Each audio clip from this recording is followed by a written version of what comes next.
हैं तो ब्राह्मण कौन है? आत्मदेव हैं।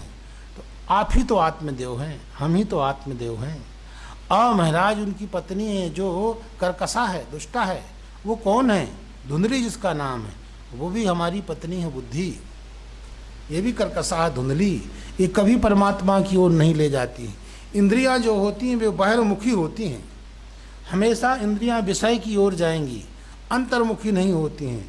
वो तो कुशल जो सारथी होता है वो जबरदस्ती खींच बलात् उनको अपनी ओर मोड़ता है। तो महाराज समझ लीजिए वो जो धुंधली है आत्मदेव की पत्नी, वो हमारी आपकी बुद्धि है। और महाराज जो धुंधकारी है वो कौन है? वो धुंधकारी कोई नहीं है, हमारा और आपका मन है। ये मन ऐसा है कि हमेशा ये विषयों से जुड़ा रहता है, संसार से जुड़ा रहता है। इसलिए धुंधकारी के संबंध में लिखा है पंच पण्य वधुव्रतः। जब आत्मदेव ने छोड़ दिया और धुंधली ने जब घर छोड़ दिया और ये मनमुखीपन करने लगा, मन का राजा हो गया, तो ये किन को साथ में रखा इसने?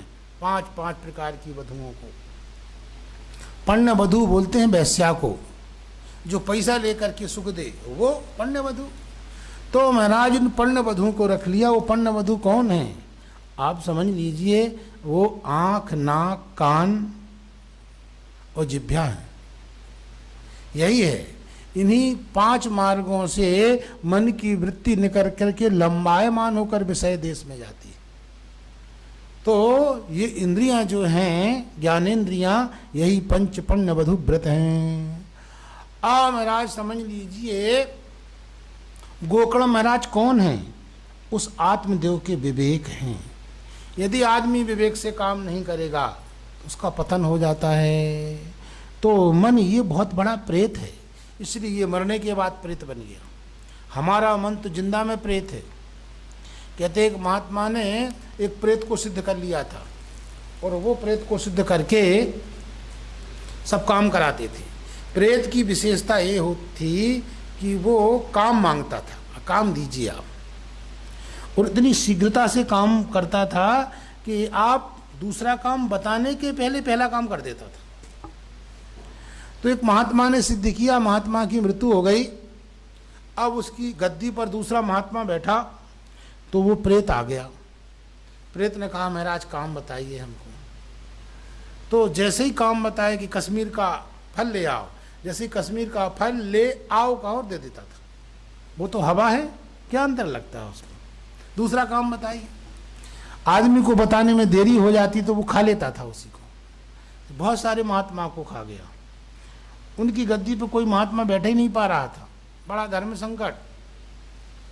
तो एक समझदार महात्मा आए और उन्होंने कहा, गद्दी पर उनका अभिषेक हुआ, वो गद्दी में बैठ गए। और महाराज फिर वो प्रेत आ गया उनके सामने कि महाराज काम बताइए।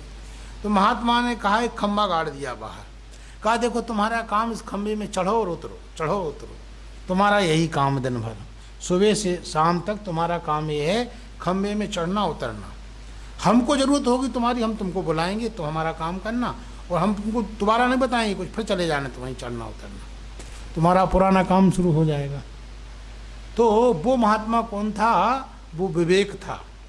विवेक मतलब वो आप समझ लीजिए गोकर्ण थे। और वो प्रेत कौन था? वो मन था। तो और वो जो खंबा गाड़ा गया था वो समझ लीजिए प्राणवायु थी, प्राणायाम। ऊपर जाएं नीचे आएं, ऊपर जाएं नीचे आएं। तो इस मन को क्या है, कोई ना कोई में काम में लगा के रखना पड़ेगा।